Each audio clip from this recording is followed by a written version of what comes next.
All right, everybody.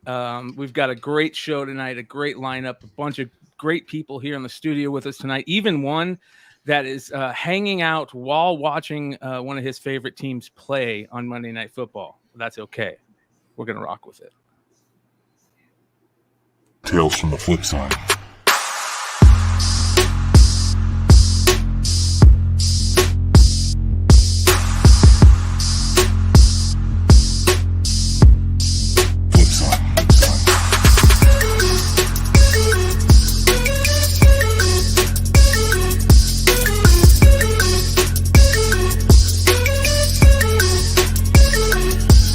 From the Flipside.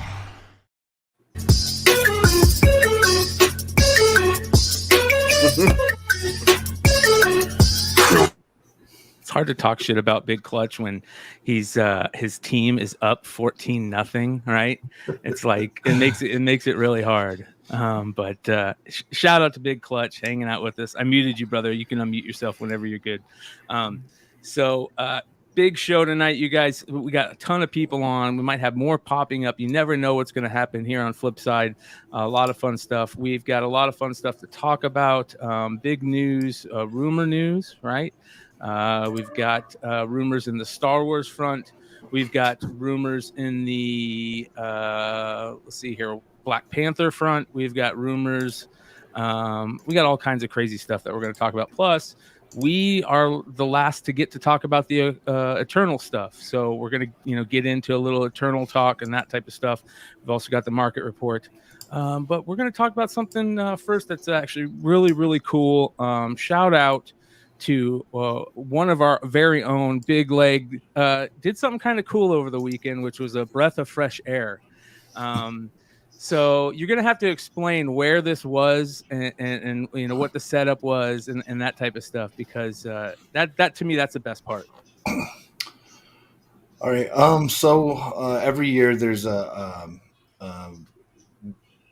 fundraiser for a local veterans home, and it's actually more for the veterans than themselves because it is run by the state.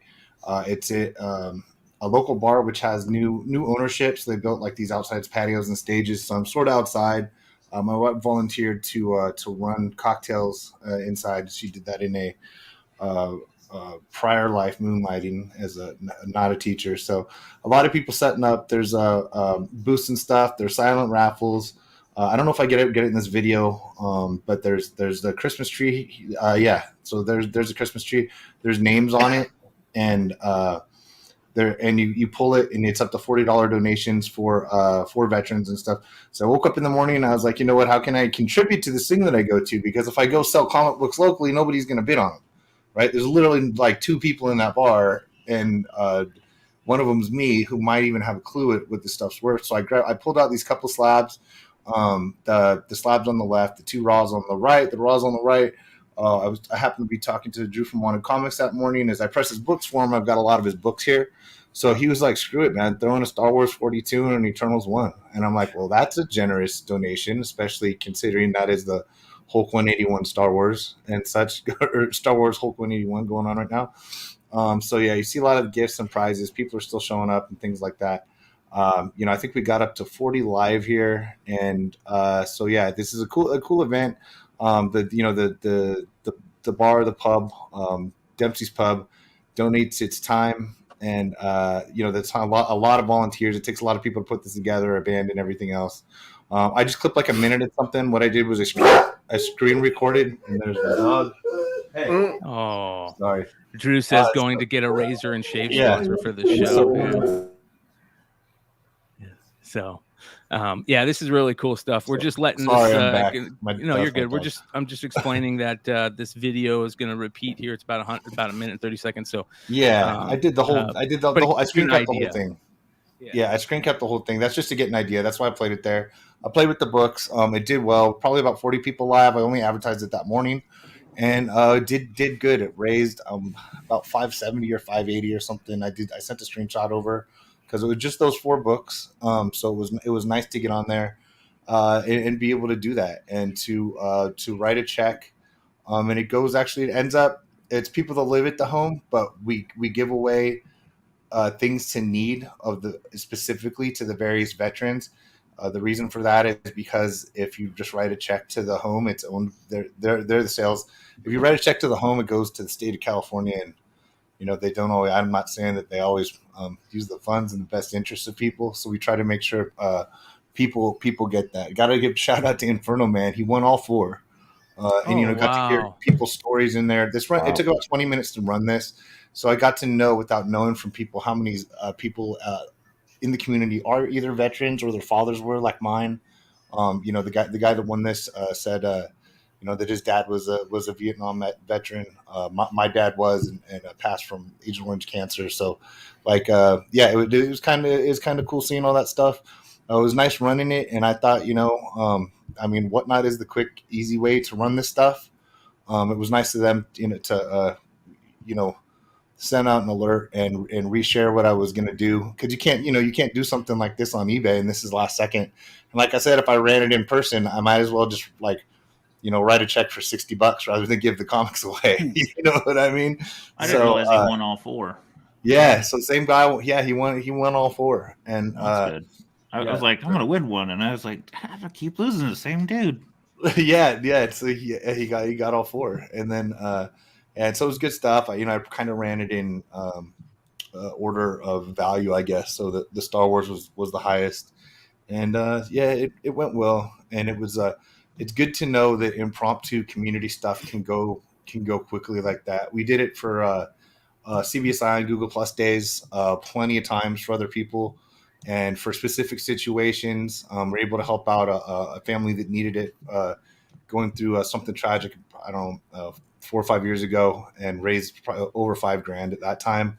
And you got people in there saying, "Hey man, well, why didn't you tell me?" And I'm like, I woke up in bed and I thought, like, what can I do to help? And then, so I did this, and it worked. So thanks to Drew from Wanted Comics also, who clearly gave what it ended up as the two biggest books here. So that's a good afternoon, a good easy way to donate, something that that it might mean something more to somebody else than it does to you, and then definitely that money's going to a better place, and the comics are clearly all going to a good home.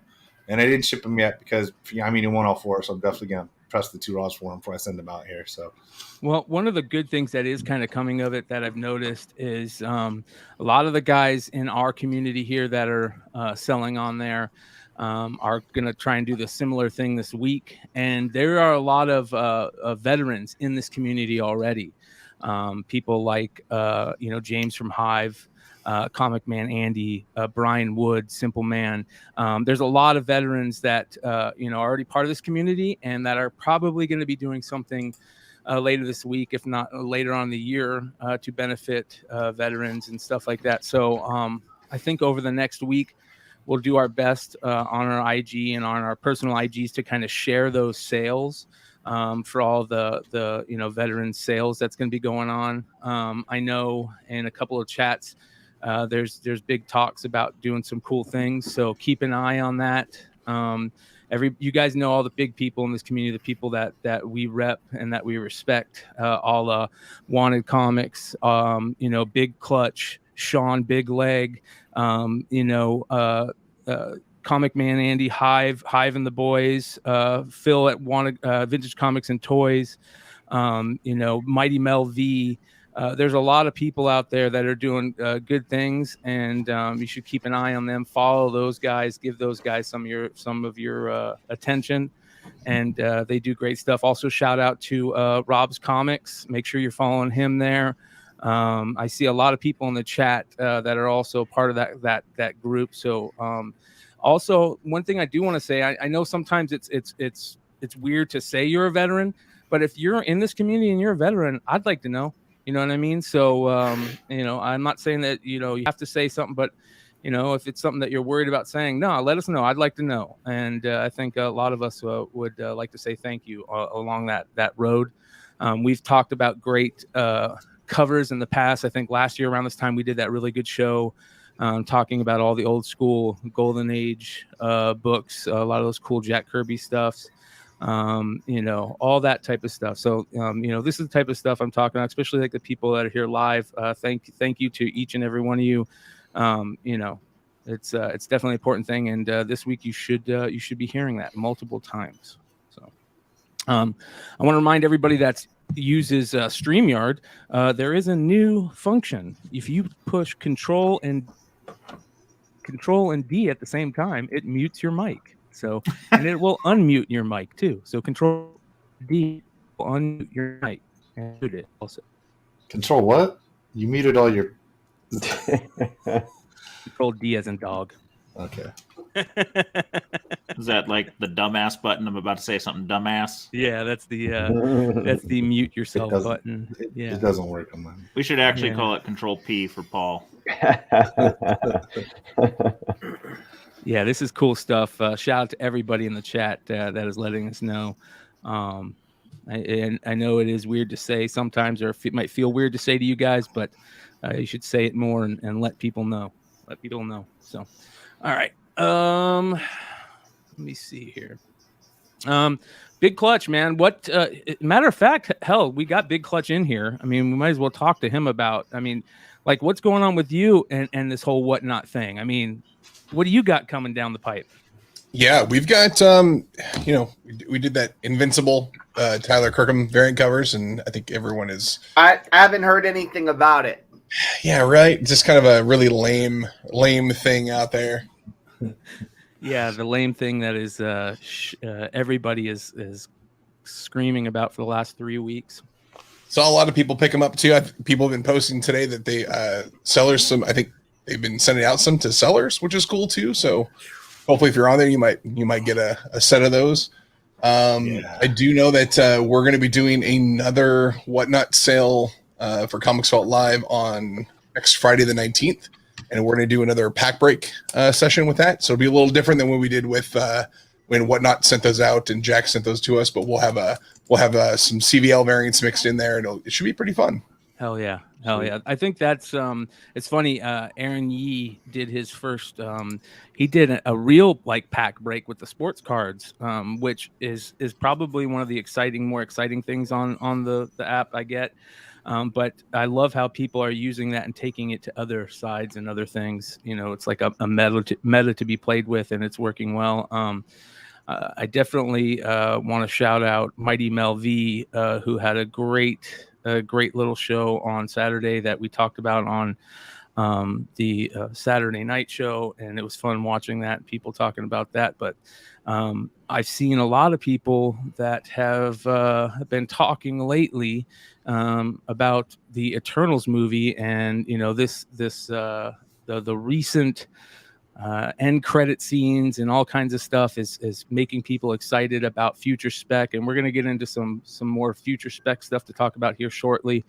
But before we do, we'll get into a little bit of news, and this is a shout out to the Star Wars crew. If you guys don't know, make sure to check out the Dark Side crew over on Renovision. You can find them every Sunday, but they've got to be pissed because I know I talked to a couple of the guys before about the Rogue Squadron stuff and how excited a lot of us were for that Rogue Squadron. I did a sale based on it on one of my Star Wars shows, and now it looks like that's not going to happen, which is kind of a bummer because I think the whole reason that it sounded exciting was Patty Jenkins, who a daughter of a vet. Her dad flew jets, fighter jets, I believe, and she was really stoked to make some type of like space fighter jet movie, and it looked really cool when they announced it. But guess what? It is gone. No more of that. And I know one person that was specking pretty hard on that at one point was Nico. Nico, you were buying a bunch of those X-Wing Rogue Squadron books, that Baron Fell character. I mean, I got about 7 boxes of Star Wars keys. I want to give a shout out to Marco and the Dark Side. He and Ben C were the only 2 people that collect comic books that are Star Wars comic books that gave me poor advice about Star Wars comic books. They suggested not to buy the Coder 9s. I got 6 of those anyway, including a 9.8 newsstand, which I basically gave to Phil Lee. With respect to the Rogue Squadron, it was delayed. Those books were, I think, at like $50 a piece. Those Rogue Squadron ones. I didn't really have the time or the energy to slab them, but I'll try to get my act together before the trailer. So we won't have to have a steak fry for me on the Star Wars comic books just yet. I'll be fine, unless I reach out to Marco or Ben and ask them for advice and follow it. Yeah. I hear Then that. I will probably need a steak fry. Yeah. Well, Drew says, trying to be nice, but she has Too Wonder soon? Woman 2 on her resume. Wonder Woman great. The sequel was brutal. Yeah, I think that is kind of a little bit of an issue, but do we blame Patty Jenkins for Wonder Woman totally? You never know. I didn't even hate it, so whatever. Yeah. It can be a hodgepodge of people touching something and just taking something that was a good idea and turning it to a turd. I slept through all of it.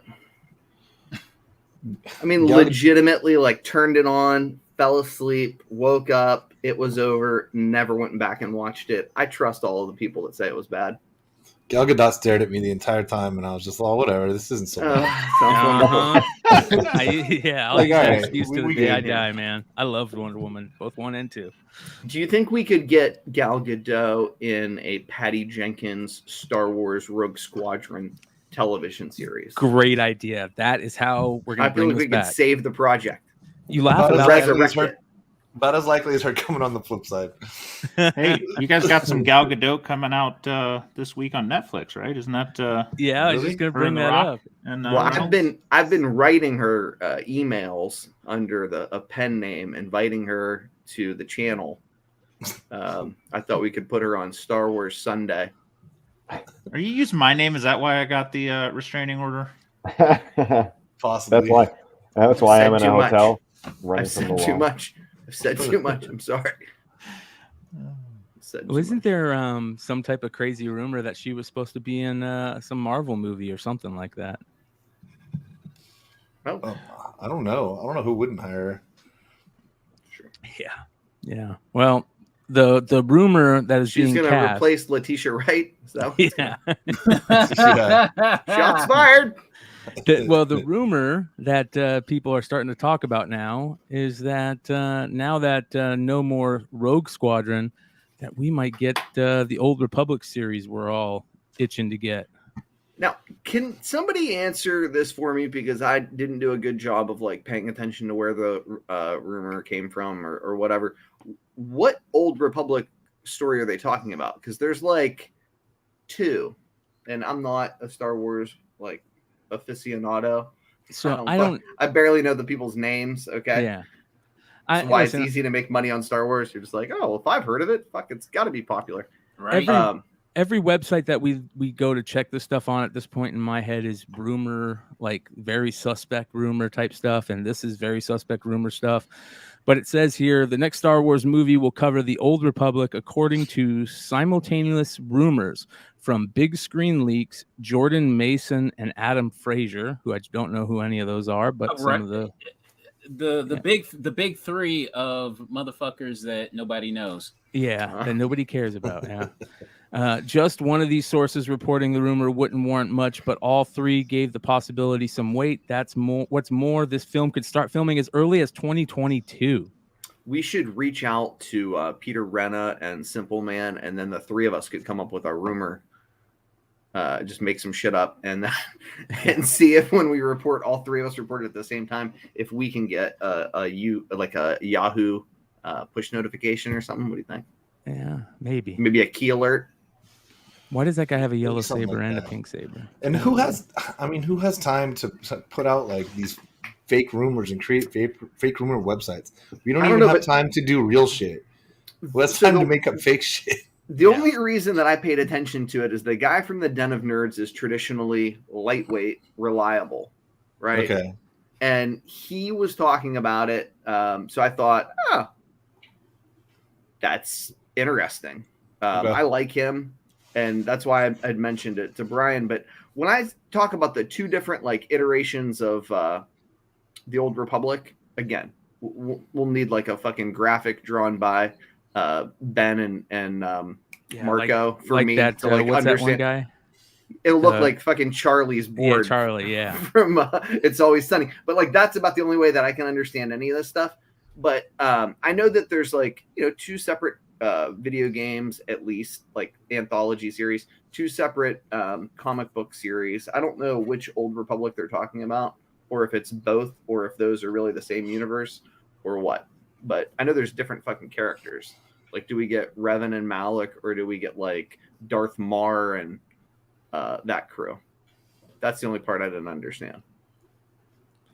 Well, it doesn't say much about what they're going to do in the Old Republic that I can God find, forbid. but they're just saying Old Republic era, so which is probably a big era. But that being said, we're supposed to be getting an Obi-Wan trailer here soon. That's the rumor. And in that Obi-Wan trailer, are we going to get Hayden Christensen stuff? You know, I have a lot of people asking me. I actually had shout out to. Let me find who it was. My money's on Jar Jar. Yeah, and I heard there's going to be a Darth Maul animated series that's forthcoming. Again, from a lightweight, reliable source. Well, shout out to Tomb Toys, who's a listener. He's part of the community. He hit me up and he asked me, and he said, wondering your thoughts on this for the future, just thinking about getting ahead of the Hayden Christensen return on comics. Is there going to be a Hayden Christensen run, like some of those books, like the John Tyler Christopher all blue cover, that negative variant, or the like dark Hayden John Tyler Christopher books? Is it worth picking some of those books up, maybe for some type of spec value? I don't know. I doubt it. I don't think there's any huge spec value in the character, but who knows? We'll see what happens. They might do a cool heel turn type thing with Hayden Christensen, even though I don't think Hayden Christensen was the heel. I think just people give him a bunch of bad shit for his acting. Right? Is there anything else? Like, nothing else where you can get in comics for him? There's no like first appearances or anything, you know? I mean, like you can get that first appearance of him as a kid, but I guess I don't know if there's real much play in it comic wise there. I like the JTC Darth Vader book. If I'm going to pick a fucking Vader book, that's one that's a pain in the ass to get, super hard and high grade, and, just checks a lot of boxes. Yeah. Cover Lover says Nintendo Switch is getting coder. That's crazy.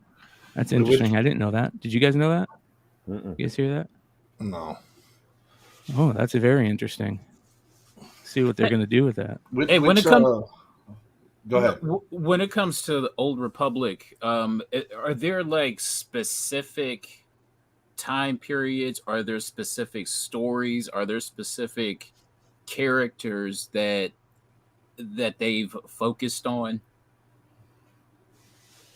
As far as like, okay, so you like say World War II era, do they focus just on like 1942 or something like that? You know what I mean? So the Old Republic is from 25,000 years before the Battle of Yavin until 1,000 years post-Battle Yavin, I guess.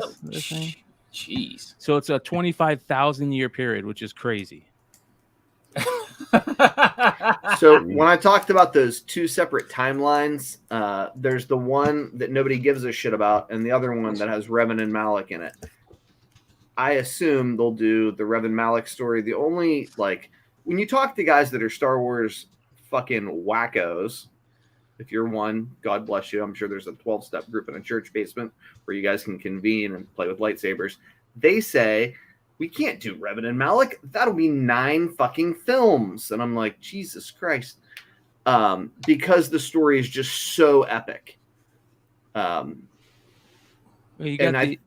also got the Mandalorian, the growth of the Mandalorians, right? You got the Mandalorian Wars. You got all that stuff. So what they say basically is that, like, they're going to do, Jon Favreau and company are going to do the current stuff, and they're just going to take a beat because trying to do the other project would be so epic.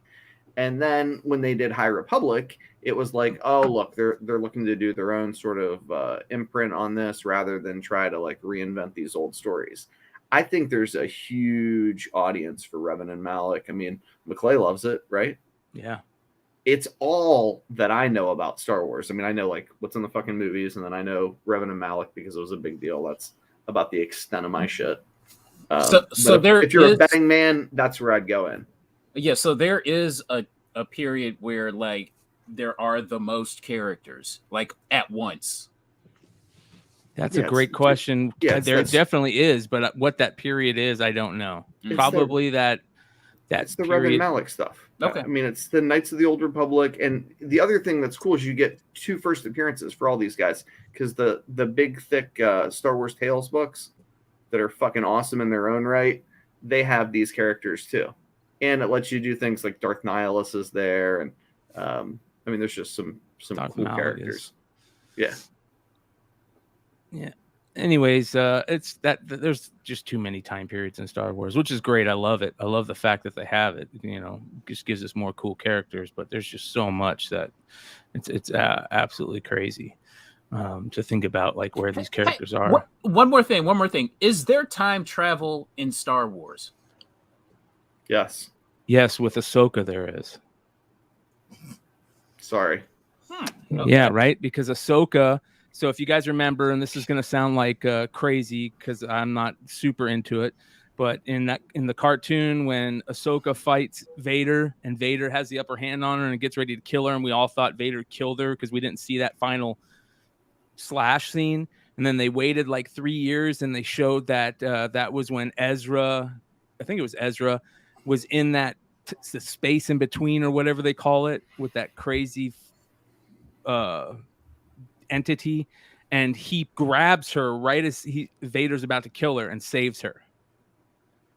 So yeah, Rebels. Shout out to TJ Timebomb. Yep, Rebels. So and that's what a lot of people are saying, is that we're going to see a lot of hate in the Ahsoka show too, right? Because listen, if you guys I think for people like me who grew up really loving Star Wars and then not getting too much into the Clone Wars cartoons and stuff, and then when they in Rebels and stuff, what pulled me back in is when they did the whole thing where Ahsoka was going against her former Padawan, and like that whole thing, you wanted to see Ahsoka and Anakin back together. You wanted to see what she would say to him. You wanted, like, that was super important. That was like the thing that pulled the two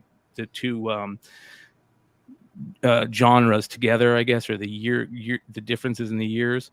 And I think that they could do that in a big way in the TV show, and people would love it. I think Star Wars fans want to see more of that relationship and why it went sour and that type of shit. So yeah, mirrors, is that what it is? Life between worlds, the world between worlds. Yeah, they talk about that a lot in the Spec show. I know that Ren is doing he's doing the Dark Side show, and he's doing a show with Ben and yeah, those guys are studs when it comes to Star Wars, sincerely. Yeah, so make sure you guys check them out. All right, that's enough Star Wars for a lifetime. I got so many questions when it comes to Star Wars. Oh boy, this is where it starts. This is how it starts. I did that too. I fucking pissed away a lot of money. Just buy everything. Right. Just don't pay market price for it. There's my tip. Yeah, any old Star Wars books I find that are cheap, I just was like, all right, whatever. Like I was doing that with the X-Men when like the high, mid to high 100 X-Men, we're starting to sell, and I was just there's no reason to leave at least, decent looking copies around for like less than $5. And I was like, well, shit, I guess now I'm moving into the 200s. So, and I just feel the same way with Star Wars. I don't know what the hell it is. Just cheap, buy it. There's not enough of them out there. There's like a new appearance in apparently every single comic they've ever had. And so just keep buying Star Wars, and progress the same way with Spawn. I was in Baltimore I first get to Baltimore, and I say, hey, what's up to everybody? And I'm looking at John All-Z's books, and he's got this long short box just full of all these non-bagged and boarded books. And I'm like, what are these? He's like, I don't know, just a bunch of crap. And there was a ton of really, really tough to find Star Wars shit that people probably just didn't even look through because they saw them non-bagged and boarded that they missed out on. And then I imagine the guy at the end of the show. Pucks to give. Yeah, imagine the guy at the end of the show that came up and said to John, how much you want for it all? And John's like, I don't know, give me an offer. Do you know who that was? No. That was the guy from New Dimension Comics. Okay. Todd. He owns New Dimension Comics in my area. Well, he made a great play. Shout out to Todd. He walked away with a bunch of great Star Wars books. Yeah. Buy it all. Just buy it all. They weren't any value at the moment. They maybe had value in the future, but I wasn't taking them home. That is the name of Todd's game.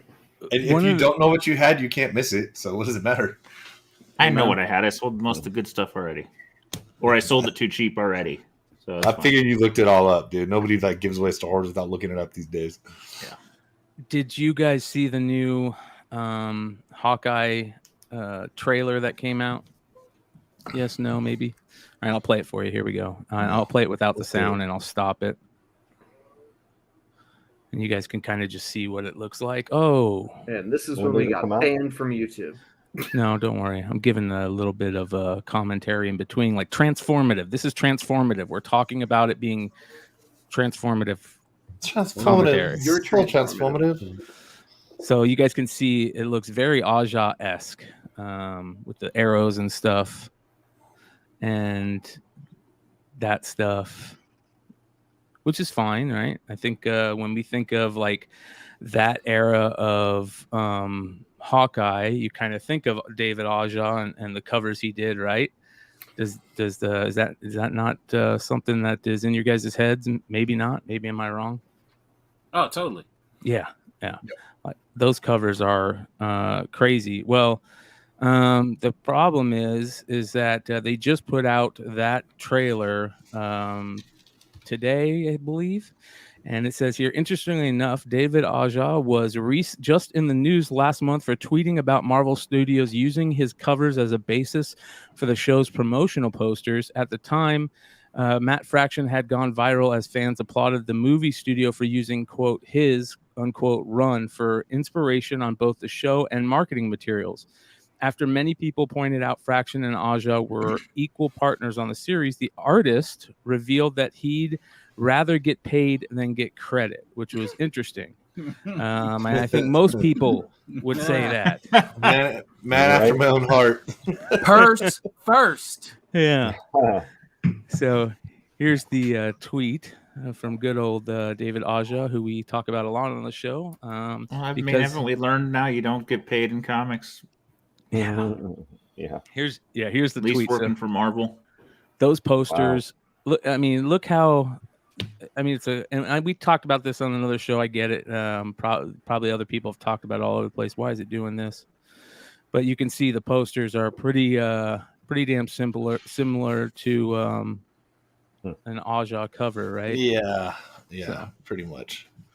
To where Aja says, somebody says, stop crediting just writers, mostly when the visual tribute is just that, straight based on David Aja cover. Comics are a teamwork. And then Aja responds, even better, stop crediting, start paying. Give up that bang, bitch. Oh, we're good for him. Jesus. Good for him. Dude, that series is it's maybe my favorite of all time. It just hit me at the right time when I was really getting excited about comics again. And it was funny and smart. I'm really looking forward to the TV show, but only because I hope that it reminds me of that comic run. I think it will. I think it from what they showed in the new trailers and kind of that New York Christmas feel to it, I think that's already a good thing. We've talked about that. I think Christmas and movies in New York, or you're already getting two good things with you, right? But the new character, obviously, and then, like you said, that time period is...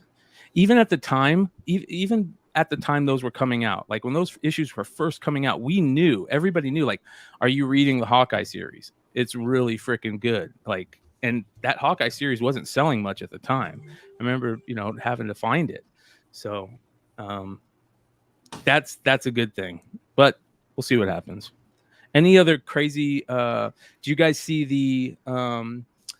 I think there's a stray dog. There's a Trish Forstner pizza dog variant. John, my buddy John, all over it. But he loves that kind of shit. What was that? He told me, he's like, "Do you want one of these?" I'm like, "No, I don't fucking want any of those." What the fuck am I gonna do with it? You know what I mean? So, but he's usually right about that kind of shit. So, fuck do I know?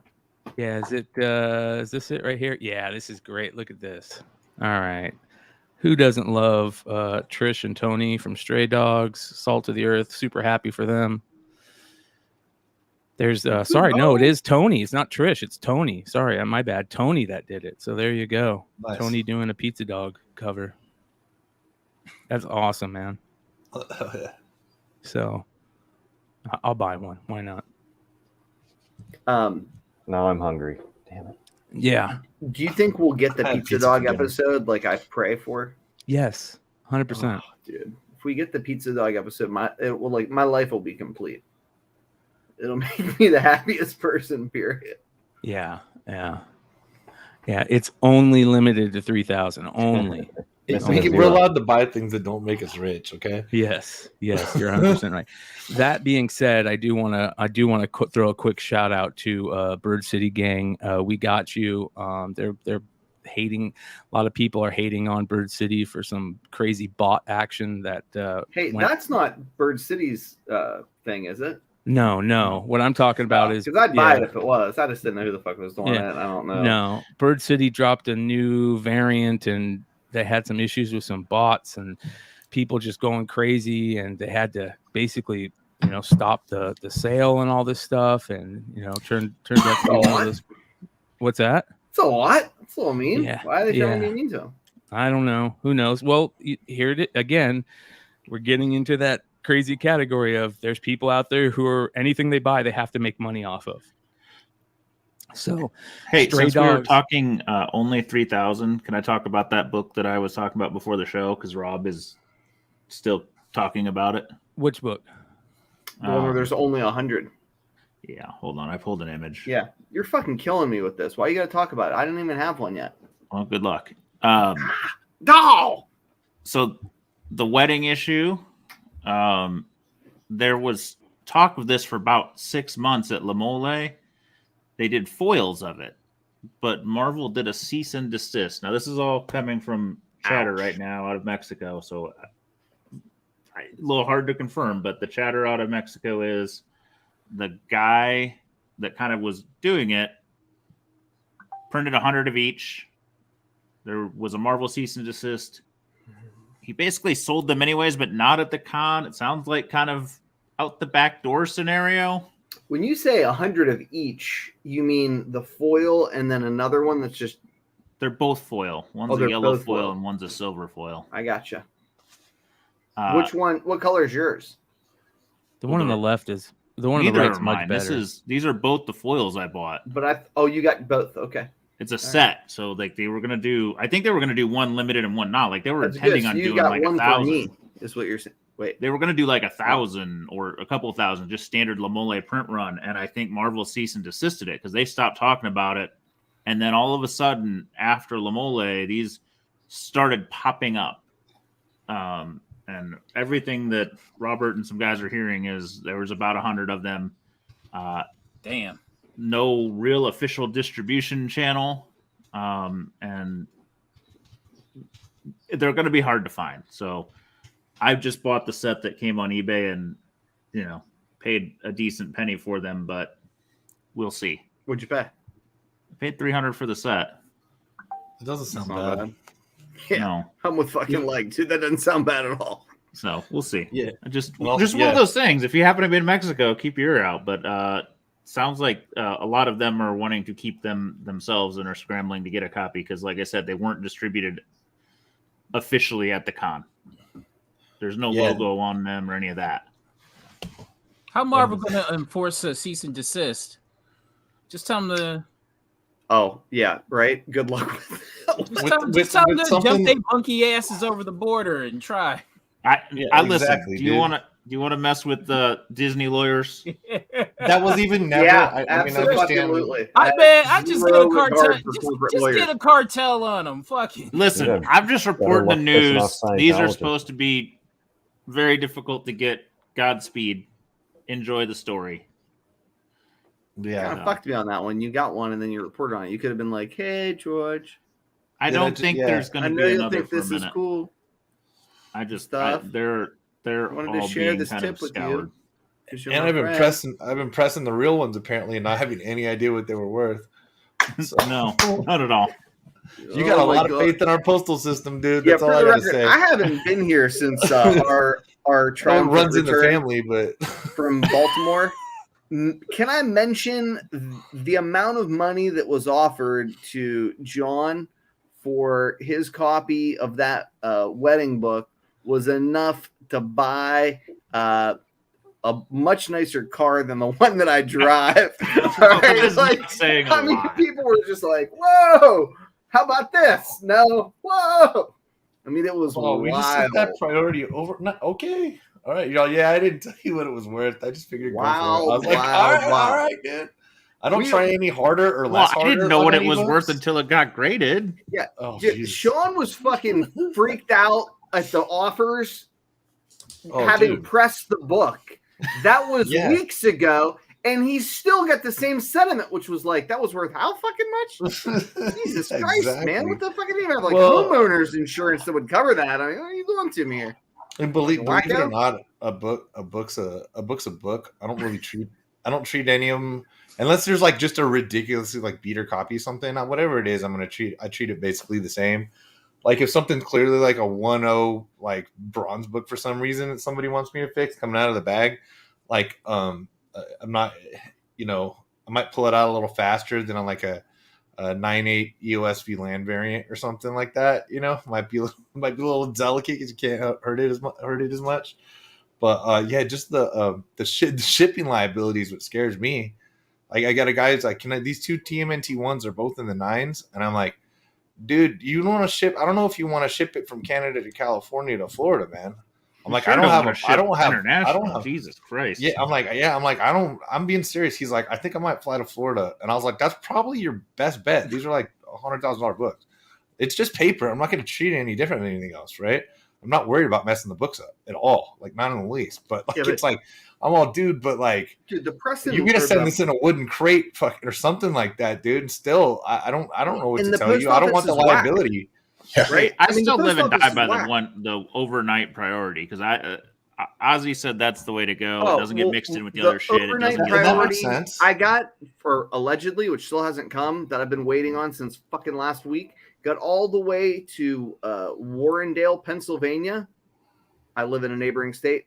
And then today is now in Rhode Island. So I'm with fucking call me the skeptics or the nervous, like. And that's a guy who's got like thousands and thousands of feedback, sells major books, like he's not a fraudster. And what if they just scrape off the shipping label on accident if it rubs wrong on something and the barcode's messed up and they're too lazy and it just sits in a warehouse somewhere along the way?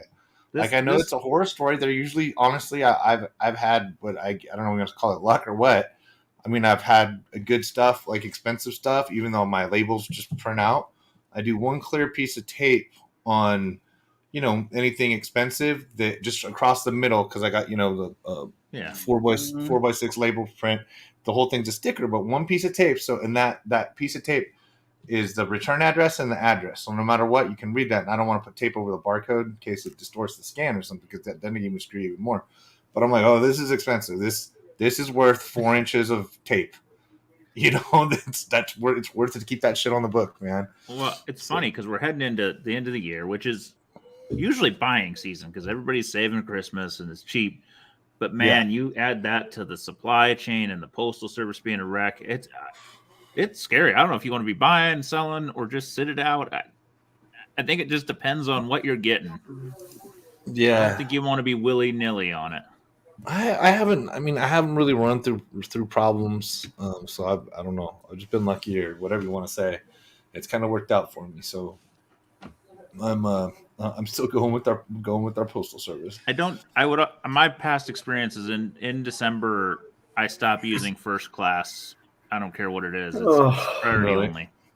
Though, and I'll be honest, the one thing that I don't particularly like is the registered. It takes too damn long. They scan them in and out. It's bouncing around, whatever it is, even though you can insure it for more. And I'll be honest, I don't that often have to send anything worth more than five grand. But like if a customer, that's what they want, I go, hey, this is your option. I don't know what to tell you. I was like, you want 7,000? I'd probably go the 5,000 and roll with it. But I can't tell people what their valuables are worth to them. Well, I tell you what, the last couple of times from CGC, I've done the was it FedEx or UPS, one of them, and it's so much less stressful than traveling through the post office for 5 to 10 years. I get UPS and so insurance. Like, an idiot, whatever. I do whatever. You know what? It just brings it to my door. And I pay for the overnight from one of them. I don't know which one, and it's like, great. It's same freaking price, and it's going to be here tomorrow. Yeah, and that's fine. And the reason I got off FedEx is the CGC stopped using FedEx in California for a while because people somehow their boxes were getting stolen. So it wasn't even an option for a California return address for a while, and it is again now. But now I'm shook. And like UPS guy, he's a good dude. He runs around. He doesn't leave the truck around. Right, same guy all the time. I probably owe him a bigger Christmas present this year, and than in years past. But I like the UPS. But also I'm weird because my residential address, when they started building houses here like 40, 50 years ago, for aesthetic reasons, they decided, I don't know, they just decided they're going to have a post office box out here, but they never foresaw the advent of Amazon being how we got deodorant. So like this is the world we live in, is like there's lines at this post office. So I use a postal depot to pick stuff up. So anything I can use UPS or FedEx, that's what I use to get to my house. Well, I think I talked about it, but the last 2 times I got CGC back from FedEx, they won't even let me. I can't reroute it. Like, it is coming to my house for a signature, or I have to go to the FedEx hub. It's not like, because you used to be able to send them to Kinko's and Walgreens and all these places. You can't do it, or the FedEx shipping or whatever it is. They're their own little copy hubs and shipping hubs. The last 2 times, it's coming to your house. It will redeliver it to your house 1 or 2 times, or you pick it up at the hub. That is it. Or we send it back. Yeah. I can do like the signature waiver and stuff like that online on the account, which makes it. Last 2 times they've not let me even do that. Really? They let me do. They let me do it online here, and they weren't even for the COVID for the longest time. They weren't doing it at all, but they let me do the signature waiver just because I prefer it, just in case I don't happen to be home. They'll drop it. My name. I'm pretty safe over here. Knock on wood. Yeah. Shout out to Nick and Ozzy, two of our local community mailmen. Nick says, "I'm a mailman. We as mailmen take great care of your packages. It's the clerks that make the throwing contest." So, well, it's because your mailman that actually does the route, they're looking for tips, and they see you every day. It's the people that don't see you every day that don't give no shits. Yeah. All right, we got 175 live watching us right now. Shout out to everybody in the chat. Thank you for hanging out with us. It's funny, I was going through Instagram to find a couple of things to show that I wanted to talk about on the show, and look what I just run across. There it is. Woo! As we talked about earlier, people talking about their books starting to show up. There's that beautiful Invincible variant. Shout out to Big Clutch, Tyler Kirkham. No relation. Hey, listen, Invincible super hot right now. There's word on the street that we might be seeing some more stuff here soon. Who knows? Can I just ask one quick question for the Mighty Mel V that everybody's, what's going on with Mighty Mel V's favorite character? Do you guys chat? Do you know who Mighty Mel V's favorite Invincible character is? Face. I don't. Come on now. Come on. Battle Beast. Oh, Battle Battle Beast. Battle Beast is pretty hot. Pretty hot. Is he gonna tell us? Or... Supposed to tell you what? I got nothing to tell you. Did Brian Oh no, leave? I thought Brian was gonna tell us. Oh, He's Brian's muted. got us muted. Brian, you're muted if you're Brian, talking. you're Muted. I see your lips moving. Control Maybe he's on D. the phone trying to figure out who Mel's favorite character is. Yeah, it's Battle Beast. He's unmuted, but we still can't hear him. He's still muted. I don't know what he's doing.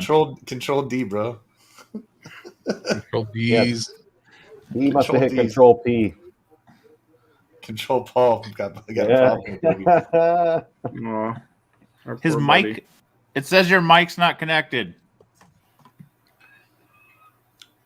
All right, so Brian's out. anyway, Yeah, it's a nice cover. It's yeah, nice that it's not Nico. I can just do pickups now. He got- Yeah, there you go. he got Look. Battle Beasted. I can just do pickups now. Yeah, let's see. All right, there we go. That's all I had. Nice. I got Very other nice. things in the mail. I got some cool. I got some cool stuff. What's there, buddy?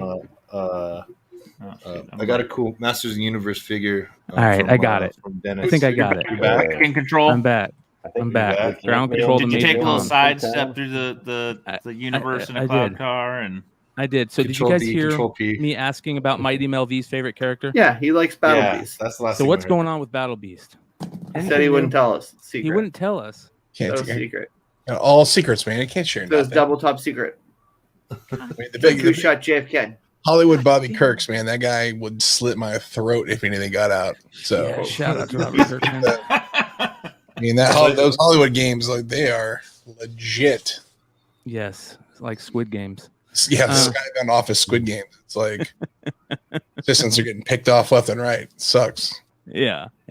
Well, all right. So that being said, I did show this, and Maybe we could get Mel a cape. Yeah, we'll get him something. But the things that I also wanted to talk about before that all got screwed up by my stupid mic is this absolutely gorgeous David Nakayama art. Yeah, that's a good one. I got the email today. Unbelievable. For those of you guys that saw the David Nakayama Department of Truth variant, shout out to Laura from Bird City. It was just an amazing job on that Department of Truth cover. But then I saw this and just blew me away. Absolutely amazing. One of those pieces where you see it, you're just like, okay, I have to buy that no matter what. So shout out to David Nakayama for just killing it. And then the last thing I wanted to show. Yeah, but dude, that kind of sucks because I've been stacking Uncanny X-Men 168s, and now they're gonna fucking be expensive. All that X-Men stuff is going crazy, man. Right? Like all that X-Men stuff that like that we were talking about like 6 months ago, 5 months ago, that we need to start looking at is going to start going even more crazy and high grade. Same with like Sean was talking, those Amazing Spider-Man, those old school Amazing Spider-Mans, those 90s era Amazing Spider-Man, 80s era Amazing Spider-Man, those are selling really good too. Yeah, they are. But the last thing I wanted to show is this, and because I want to hype up my sale every chance I get. That's right. Look at that. Look at that. Good old OV8 just tied Brett Hull for 4th all time. He's rocking it in his 40s. He's close to what? Is he 40 this year? I think he's 40. But I actually know who all 4 of those players are. yeah, That's the first time I've ever seen a hockey graphic and known who everybody was. yeah. Well, it was pretty sweet to continue to see this guy just kill it. I get calls every day, or not calls, but text messages every day, in either IG or my personal text messages or some type of social media that says, "What are you doing? Do not sell that card." But I'm gonna hype it, and I'm gonna pump and dump it as much as possible. I'm pumping it right now. This is the pump. The dump is coming. Sometimes you got to sell something, my friend. Yeah. The dump is coming in Golden's Holidays auction, where you can get those 2 exact cards right there, the Crosby BGS 9 and the Ovechkin PSA 10 will both be for sale in that holiday auction. And I hope that I know that Crosby's out. I think he's still on the IR, which is okay because Ovechkin is just just bringing home the bacon, man. Just keep on scoring them goals, putting them goals in them nets. Yeah, every time I see a fucking Yager card, it breaks my heart because I remember the O-Pee-Chee premiere heartbreak of my childhood. Yes. Yeah, so did a lot of people when they told that those were limited sets, and they were not. kept printing. They kept printing and printing and printing. Yes, they did. So it's fun stuff. Yes, they did. You guys see this Daredevil thing or what? Yeah, I'm getting sent this off throughout the show. Yeah, Red Hood sent it to me, and more people sending it. So yeah, this looks legit, right? So we've got Daredevil and there's No Way Home, right? Yeah. I get the Spider-Man movie titles confused. That'll never stop. So yeah, that was a great series on Netflix too. Yeah. So is this the photo that's going to get us banned from the YouTube, or is this because I made the snide remark about not giving two fucks about Disney lawyers? Listen, I told the cartel to go after Marvel. So what are you worried about? Yeah. Yeah, the mouse is gonna be taking you out, buddy. Uh-oh. Disney is gonna sick the Scientologists on you. Nico. Yeah. Dun, dun, dun. Hey, look! It looks like that meme. They're all kind of pointing like at each other. Right? Who's the one you want? Yeah. So there we go. Well, that's good. I think that we all wanted that. I think we enjoyed Charlie Cox's Daredevil enough to warrant a second go around or a continuation. Yeah. Absolutely. And we need to reach out to the Sinaloa cartel in order to get a if they're copy real or of not. the two foil spider women man wedding Gwen Peter wedding foil covers. So do those Daredevil books start climbing again? Everybody rush out and buy Daredevil 1. Yeah, I was gonna say, I don't know, dude. I don't know. The run on Daredevil 1 was short lived. That book went like, yeah, it's a great book though. Yeah, Just Nolan sad, was right. Sad he sold one. Charlie Cox. Yeah, he is killed Daredevil. it. Yeah, and especially the Punisher as well. I don't know, the Netflix. They were so the shows were so damn long. Like there's like 13 hours in each season of everything. And almost like it really solidifies some of these people as that character in my brain. And I thought they did a really good job. And I really enjoyed it being dark. You know, I'm rewatching Punisher right now. And I enjoy that. It was pretty damn good. You got more of them than you ever get of Spider-Man in a trilogy plus all the Avengers. I mean, yeah, that's Daredevil true. was what? Daredevil was 3 seasons? yeah, but dude, all those Netflix shows could have been like 4 episodes, and I would have been like, this was awesome. Some were I think extra, Daredevil, I was okay say. with the length, but yeah, you're right. Some of the other ones you're like, Yeah, there was Big too man. much. There was too much Purple Man in the first Jessica Jones. I thought it was good, but yeah, I mean, I wouldn't say only 4, but it didn't need to be literally 13 hours, like because it was just like, okay, Purple Man controls people. I fucking get it, right? You know, and it's like it's good, but we've established this already. Like let's move on. But then again, now everything's becoming like 7 shows, and I'm all pissed off. So I guess I just shut the fuck I mean, up. I like Luke Cage. I thought there was a lot of story there. So Luke Cage was amazing. Yeah. So good. So some of them deserved that extra time, and some could have done it in half. All right. Well, speaking of the MCU stuff, let's knock out some of this Eternals talk and then get into the market report. All right. So we've talked about Eternals up until this point pretty much ad nauseum. It's been kind of crazy. Everything that's... Who watched it? I watched it. Did anybody else? No, Clutch, what did you think? I talked to Brian.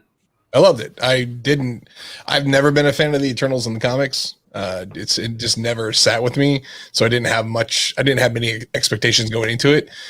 And I thought they did a really good job of making a pretty interesting story.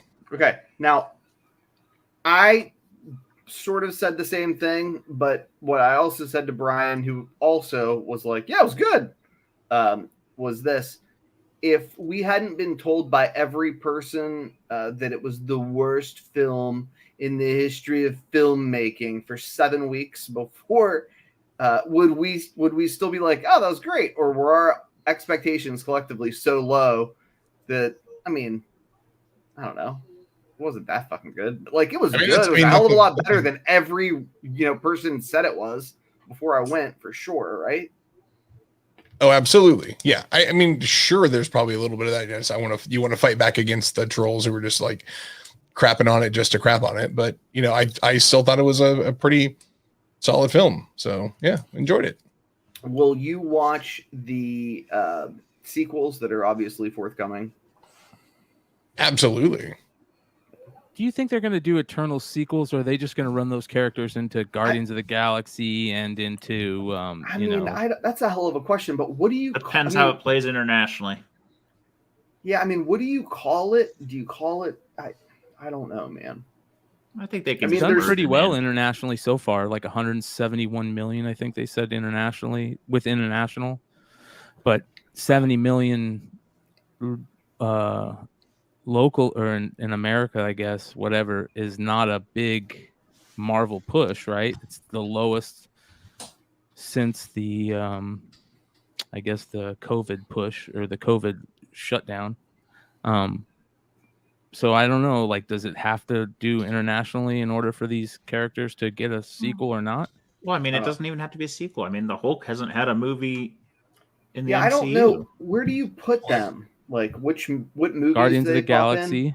I think that Cersei and Black Knight, which I don't think they will, but I think obviously they could be part of some type of Avengers team. I think that some of them go. Who was the Division? Who was Cersei with? Who did she get yanked up with? Icarus, right? Wasn't it Icarus? No, he's Gandhi. It was Sprite and Kumar. Okay, right? yeah.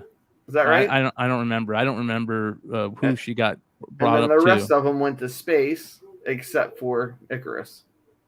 Boy, I'm just running the whole fucking movie for everybody. Yeah, but I think I don't know. I don't know.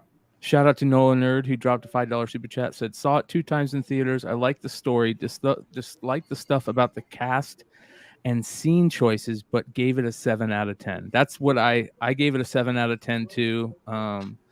I think that's a perfect place to put it. It wasn't terrible. It was what you wanted out of a superhero flick.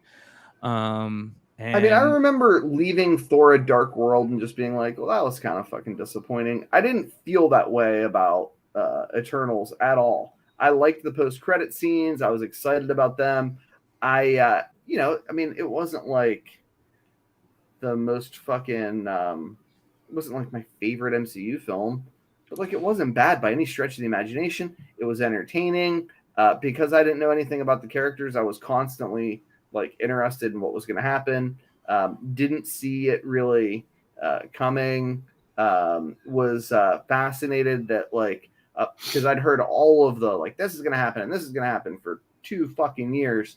And you could see like the scenes that tipsters were told about or got screen caps of and how they just sort of extrapolated from there and were dead fucking wrong. It was good. I will say one thing though, that definitely was weird. That sex scene was really weird to see. I've heard a lot of people say that and almost uniformly. Yeah, not in a movie like that, right? It felt like, I don't know, it didn't feel right. So we were talking, what's it take for them to go, to get more? So I read something about Black Widow. It had been okay with the Disney thing, but they released it as a free product last week or the week before. Oh, and it was getting views like gangbusters. Yeah, and Black Widow is good until the last 45 minutes. But I outperformed everything else that period. Wow. So I think it's also that movie got just hit by how they marketed it. I also think I saw Shang-Chi hits Disney Plus next week, but I don't know if it's as a paid item or as a free item. So probably free. It's like during that Disney Plus day, right, or whatever. Is that when it is? Mm-hmm. Might be. So interesting. Do we have another show before Disney Plus Day? No. We should have talked about what we think's going to happen. What we think they're going to announce at Disney Plus Day. That's my bad. I'm sorry. You should. Didn't hit the Blade issue, right? Well, yeah. Are you going there? Yeah. So the movie, to most people that I think had watched it, didn't seem as bad as we were all told it was going to be or thought it was going to be. I think it's really interesting how the critics score is so vastly different from the audience score on this one. I don't know, it just feels weird. Like that's another weird feeling thing. But again, how often can you trust Rotten Tomatoes anymore, or any type of critic score thing? I just think you can't really trust them. But one thing that I think Marvel has been doing lately is if a movie or a movie with a Marvel character and it isn't as good, they kind of hype up the end credit scenes. And the end credit scenes in this were a very big deal to where we see things going. You get one with the Black Knight going to grab the ebony blade, and he gets stopped right as he's about to do it by a voice off screen, which is Blade. You don't get to see Blade, you get to hear him, which is very cool. And that takes us into a really big, spec play coming forward. And that has to do, I guess, with that MI13 series, right, George? Yeah. So, long story short, if you're like me and not like Gary Nusser, and you were watching that post-credit scene and you were like, what in the fuck does Black Knight have to do with Blade? You can either A, send a DM to Gary, or hit Wikipedia. Long story short, the MI13 storyline appears to be the link. It does a little bit of everything, right? So that group of paranormal investigators rolls out of Excalibur. I think there's a mutant character that, at least for my purposes, has some spec value. I should have probably cleared out my comic shop before I talked about this, but hey, what the fuck? Pete Wilson? No, what's his name? Paul Wisdom? I forget. You'll figure it out. Pete Wisdom. There we go. Is I think a buy. They're like $3. Are you fucking kidding me? It's like Excalibur 88. Not sure if they'll actually cast him or he'll make his way to here, but it's a hell of a lot cheaper than trying to buy the Captain Britain first appearance, which will be about 2 racks for a 9.8.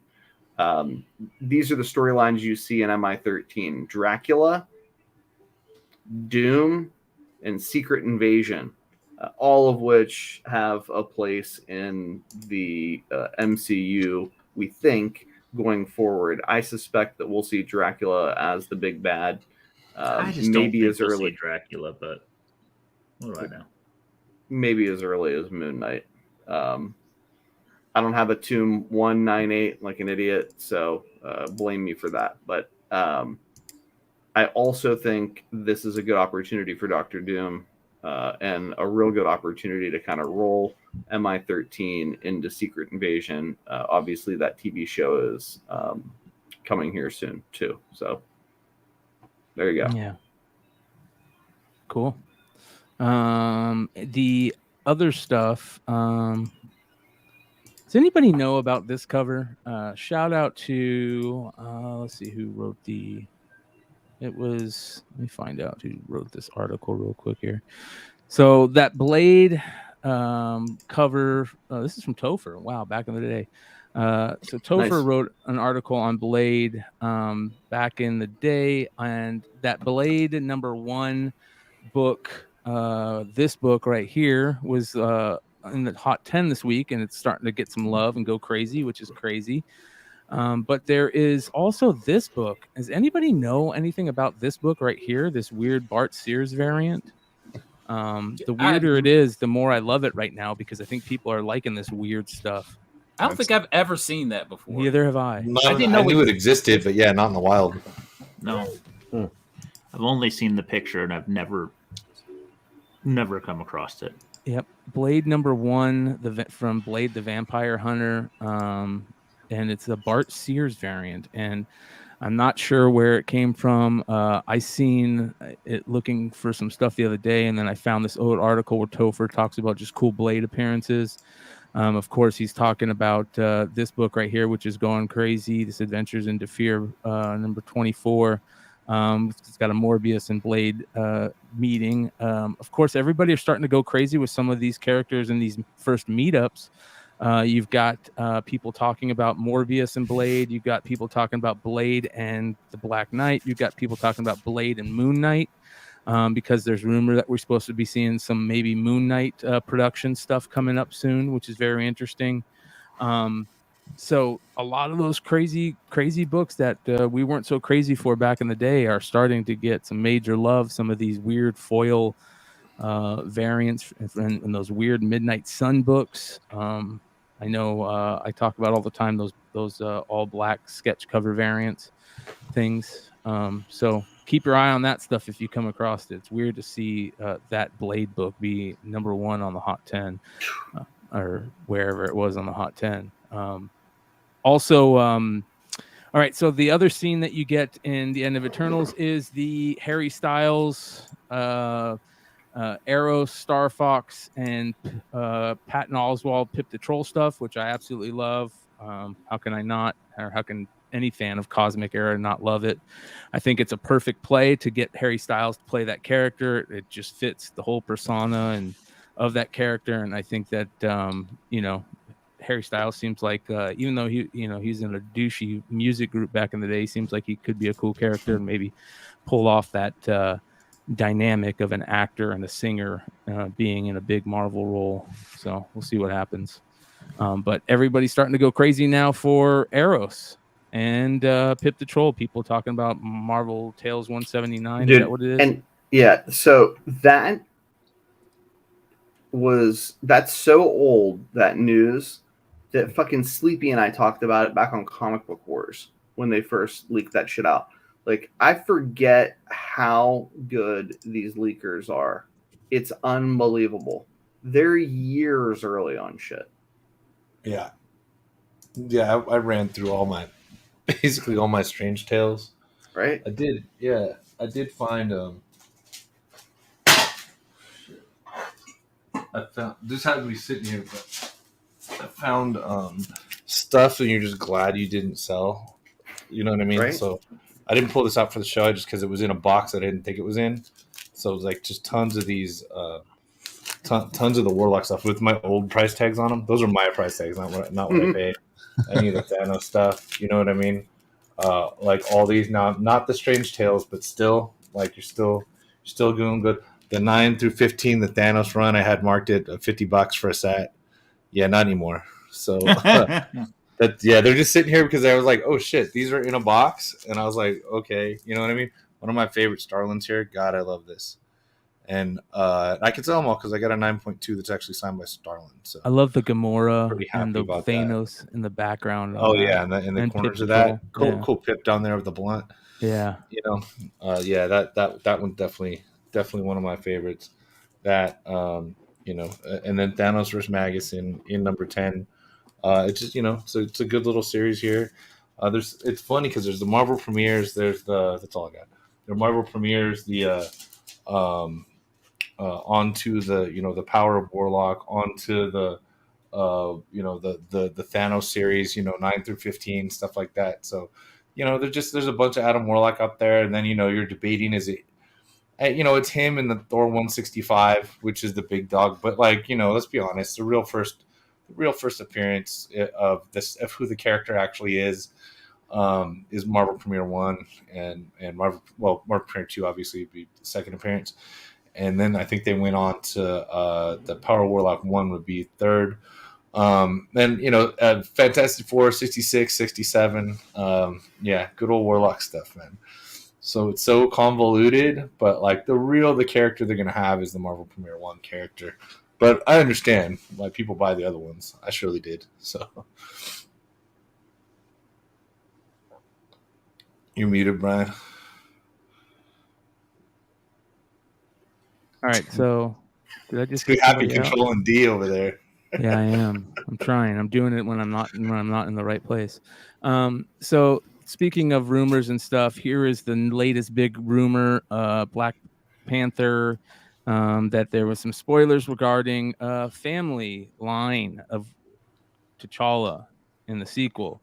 That being that T'Challa has a son out there. It says T'Challa and Nakia apparently have a son in Black Panther Wakanda Forever. Furthermore, the report states that Letitia's right Shuri will don the Black Panther mantle following T'Challa in universe passing.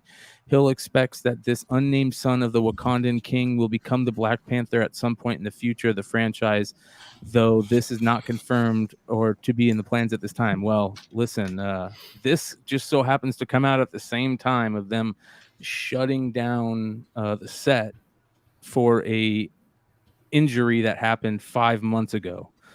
So we all realize how badly they want to get rid of they talk about they want to get rid of this character for whatever reason, this actress playing this character, and now here's the out, right? They've got another T'Challa son ready to take up the role, and there's been people talking about that spec in comics for a while. I think Mel might have talked about it. There's been a lot of people that have talked about it over the years, but I can't remember. Do you guys, Carter? Do you remember where that play was? Was it in some like off-world play, like different universe type thing? Yeah, there was. I tell you what. Go on eBay. Look up Avengers 2010 1 and see what's sold. It's just like a ton of sales just from today. And I'll tell you, it's just like it's a sea of sales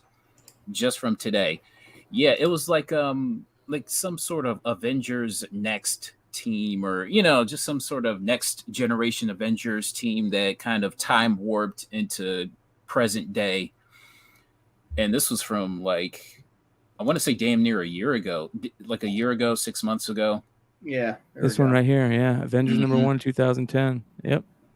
Boom. The Heroic Age. I got so many of those goofy fucking books. I can't. If I had the wherewithal to sell them, now would be the time. Mm-hmm. $24.99. Yep. I can't live long enough for the kid to be Black Panther. Here's a 1 in 25 by Djurjevic. Look at that. There's another 1 in 25 Djurjevic variant to get, you guys. Man, you couldn't give that Heroic Age away. That's not one of the connectors, right? Yeah. It is? Yep. Okay. That pisses me off when you do that and it doesn't make the book bigger. Anyways. Yeah. So there you go, you guys. There's your play on the rumors for Wakanda. See how it plays out. Crazy Carter, stuff. you believe in that shit or not? It'd be nice. How about that?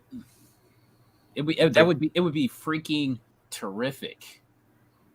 But who knows? Astro Wizard says they are filming Black Panther in my city. Kimoyo Production bought an old plantation here. They shut down our port and finished the underwater scenes. They had crazy pyrotechnics and explosions. And I saw somewhere the throne for Namor. So very interesting. It's gonna change it all. Gonna make it some undescript child. Wait 20 years from the being an adult. I don't know. People get all excited about shit. Yeah. You know what I mean? It seems odd. Doesn't seem on brand for the story they're telling. Well, it's too late in the game to fucking get rid of her, regardless of whether or not people fucking hate her. The pretty girl they want to be is maybe Storm. Remember when people thought that was gonna?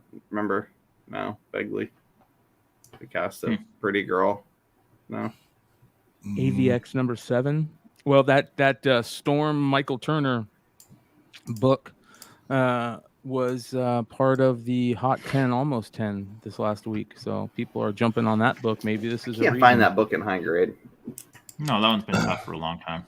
For that new Avengers, there's a 1 in 75. Ouch. That Djurjevic's only 1 in 25. Interesting. So, I mean, the Djurjevic cover kills Stuart Immonens. Yeah. But I still think Namor's the play on all this. Yes. Yeah. It's obvious. Well, it's obvious what's going to happen, or kind of, I guess. Namor's definitely the play. Yeah, a lot of people are saying sold all of my Warlock stuff last week.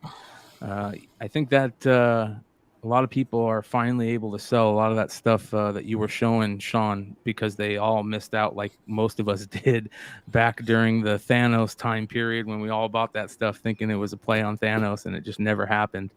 Yeah. And now we're just sitting on long boxes of it. So, yeah, it's interesting. Lewis says the Letitia Wright controversy is overblown. She got hurt plain and simple. That's interesting. She got Her hurt. controversy was before she got hurt, though. Yeah. I think it was before she got hurt that the controversy was really there, and they're just doing anything they can to throw more shade on that controversy.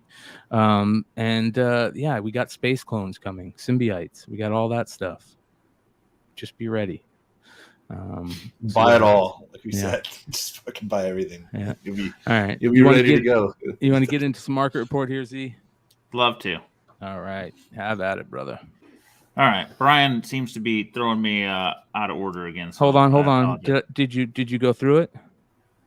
Oh, you've got it numbered but brought up different. I got it. Okay, hold on. Yeah, there we go. I think it's. Let me fix it. I got you. I can make it. That's close enough. Okay. All right. Let's start out with Golden Age because I realize I've been ending on Golden Age every time. So picked a few. This is a cover that I always just dig. World's Finest 7. Great. Nice cover. A reasonable price when we're talking, under $1,000 for everything now that every modern costs $5,000. So, fun cover. Golden Age and phallic as fuck. There they are. Hell yeah. Right in your face. Come get it, bitch.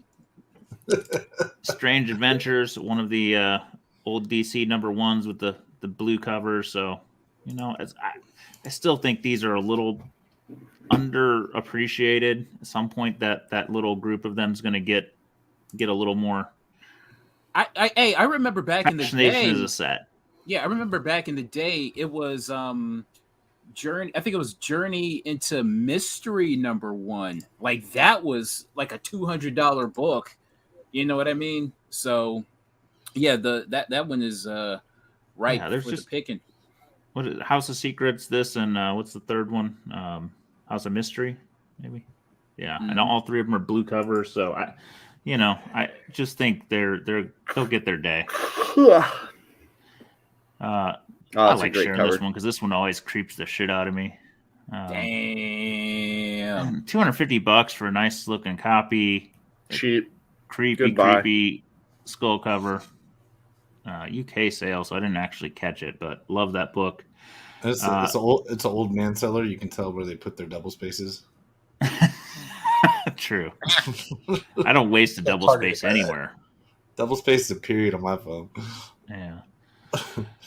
All right. A couple foreigns, just because they popped up. I don't usually catch many of them at the price point we're looking, but these did. I've never actually noticed this one before. The sweetest edition of Venom #1, Lethal Protector. Kind of sweet vibe with the color back there. I'm feeling that.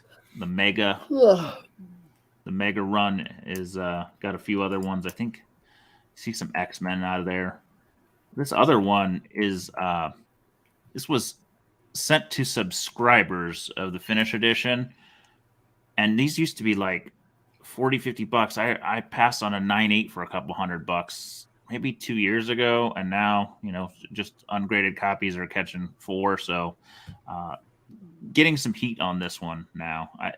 I don't remember if there's 1,000 of them. It's a fairly limited run though, so it's one that's been gaining a lot of steam. A little bit of McFarlane. I put this one in here for Brian because he loves this one every time we talk about it. I mean, that's cheap. Still pretty cheap for what it is. I just found one, but it's a beater.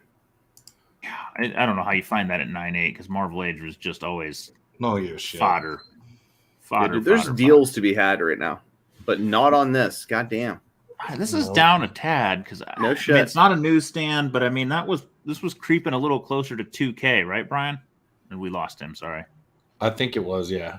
So it's down a bit, and then I think the next one hopefully is Snake Eyes is still going real strong, even after the movie. So one of the toughest 9/8 of the era, right there. Amen. And so well-read book. Yeah. And I didn't throw Transformers 1, but I caught the last issue in here for pushing $600. So Jesus. I guess I don't know that I've ever looked at this one before as far as, being one. It's always an important issue. It's the last one, but I don't know that I've ever seen a 9/8 for sale or paid attention to one. So maybe another way to kind of catch some cash if you're happen to find one.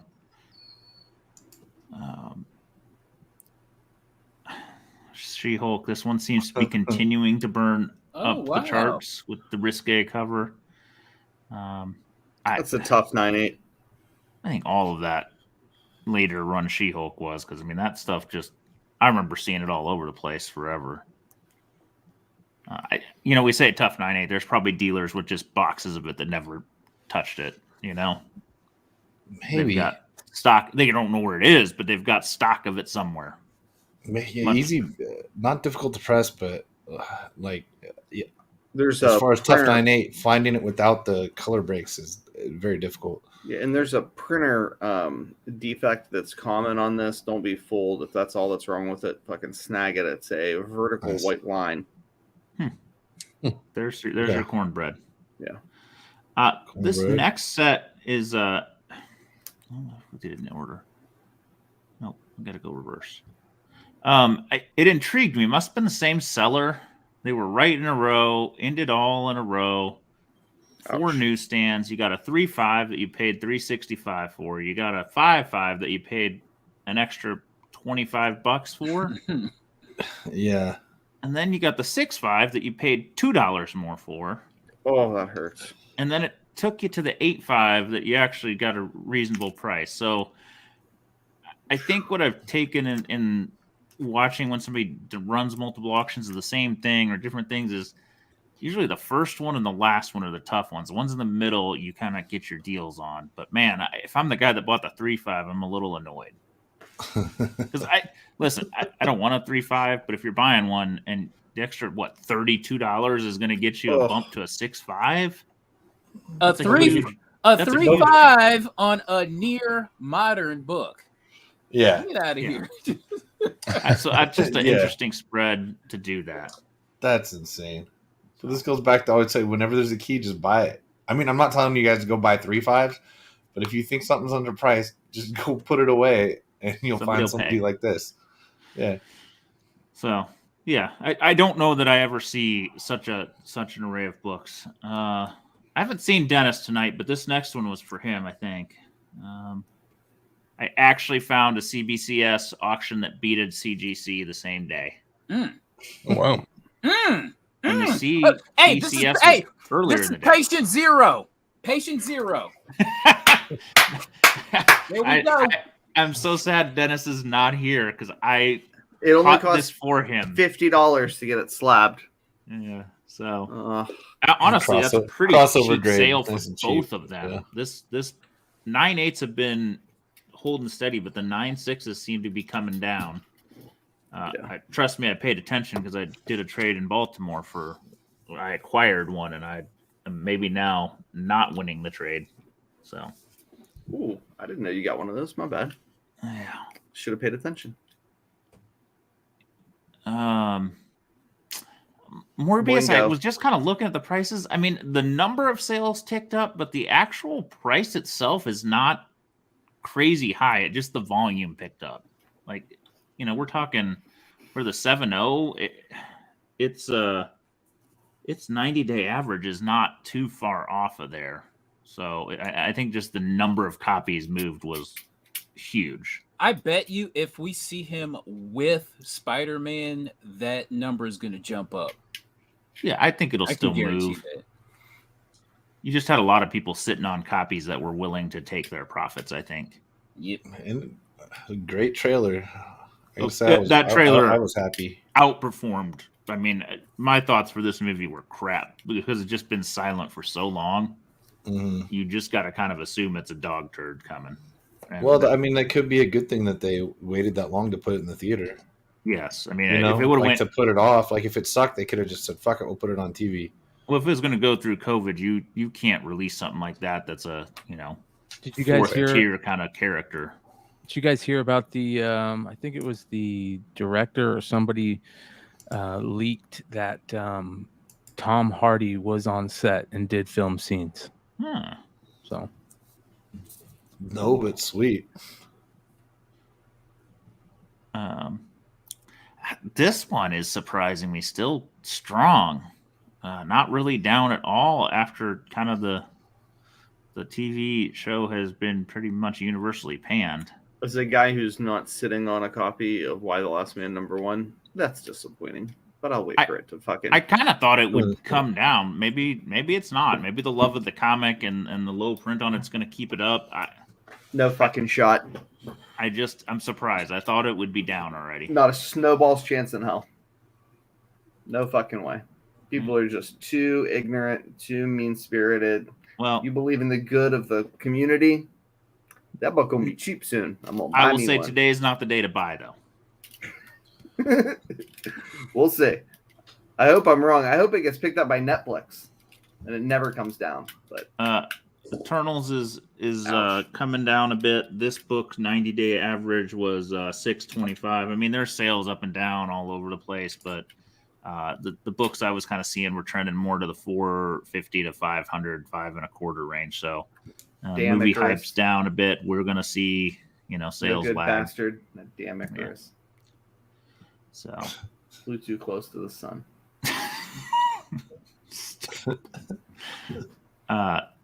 Shang-Chi still going strong. That's a good buy. Well, honestly, Old Label, you got a shot there. So, yeah. What's the 9.8 at then? I must have not been paying attention. A lot. Yeah, 7, 8. Yeah, I was gonna say 10. I don't fucking 10? know, but I don't know if it broke 10, but it was heading that way. Yeah, and I think it still might. He ain't going nowhere. I like. I think I'm a buyer, unbelievably, on Shang-Chi. If you'd have told me that a year ago, when the movie got announced, I'm like, what? Nah. The weekend of that movie, like I had a lot of just Shang-Chi books that was in it, and I'm just like, you know what? No, I pulled I sold a lot of Shang-Chi books, but I pulled those first appearances. I'm like, I'm holding on to those. Screw that. Smart move. Yeah. Another 200 Spawn. I mean, these Spawns in 9.8 and that high hundreds, low twos, just freaking crazy. That's wild shit, dude.